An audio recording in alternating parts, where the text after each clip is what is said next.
আচ্ছা স্যার, আপনি আমাকে আপনার এই সিক্রেটটা বললে আমিও আপনাকে আমার একটা সিক্রেট বল।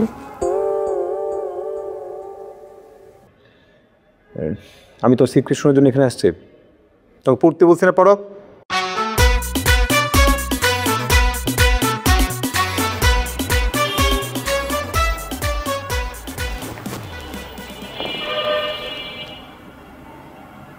স্যার আপনার কি মন খারাপ? কি আপনার মন খারাপ? হ্যাঁ, আজকে মনটা একটু খারাপই। কেন স্যার, কি হয়েছে? তেমন কিছু না, তুমি পড়ো। আরে স্যার বলেন আমাকে, আমি কাউকে বলবো না, প্রমিস। বলেন। বললাম না তেমন কিছু না, তোমার শুনতেও হবে। তোমাকে পড়াতে এসেছি, তুমি পড়ো প্লিজ। স্যার বলেন না প্লিজ, এরকম অর্ধেক কথা বললে কি আমার পড়ালেখায় মন বসবে? বলেন। আমার কথা শুনে তোমার পড়ার কি সম্পর্ক? আমি তোমাকে পড়াতে এসেছি, তুমি পড়ো। স্যার বলেন না প্লিজ। না, বলা যাবে না, পড়ো। আচ্ছা স্যার, আপনি আমাকে আপনার এই সিক্রেটটা বললে আমিও আপনাকে আমার একটা সিক্রেট বল।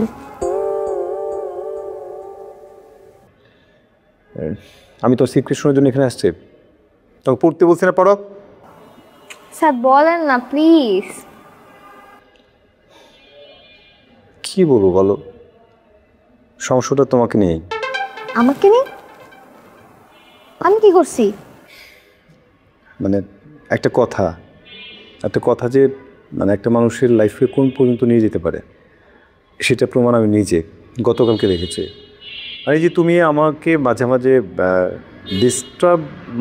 ডিস্টার্ব না, তুমি পড়ার সময় অনেক গল্পগুজব করো না, অনেক রকমের কথা তুমি আমাকে বলো না। হ্যাঁ। আমি তো এটা সমাধান করতে পারছিলাম না। আমি চেষ্টা করছিলাম যে ঠিক আছে আমি একজনের সহায়তা নেই। তা আমি আমার দোলাভাইয়ের কাছে বললাম, দোলাভাই এই বিষয় আমি কি করতে পারি বলেন তো। দোলাভাই আমাকে বললো, বিভিন্ন ধরনের কথা বললো। আমি বললাম দোলাভাই আপনার সাথে শেয়ার করেছি, আপনি এটা প্লিজ কারোর সাথে বলবেন না। মানে দোলাভাই কী করেছে, আমার ভাইয়ের সাথে গিয়ে কথা বলেছে। আর আমার ভাইয়া তো একটু অন্যরকম, মানে সাথে সাথে ভাইয়া বলে উঠলো আমাকে আমি নাকি তোমার সাথে মানে প্রেম করছি।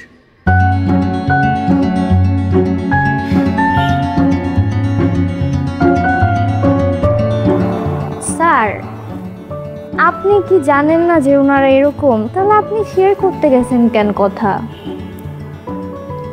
স্যার আপনি এগুলো নিয়ে মন খারাপ করেন না, এমনি হয়তো দুষ্টামি করে মজা করে বলছে। আপনি এখন এটা নিয়ে মন খারাপ করে থাকলে হবে? এত জ্ঞান আমাকে দিতে হবে না। তোমাকে আমি কন্ট্রোল করতে পারছিলাম না গল্পের জায়গাটা, সেই জন্য আমি শেয়ার করেছি। আর আজকে আমাকে ওই বাসা ছেড়ে ফয়সাল ভাইয়ের বাসায় গিয়ে উঠতে হয়েছে। আমার ভাইয়ের বাসায় আমি আর থাকতে পারছি না। আপনি বুঝো আমার অবস্থা।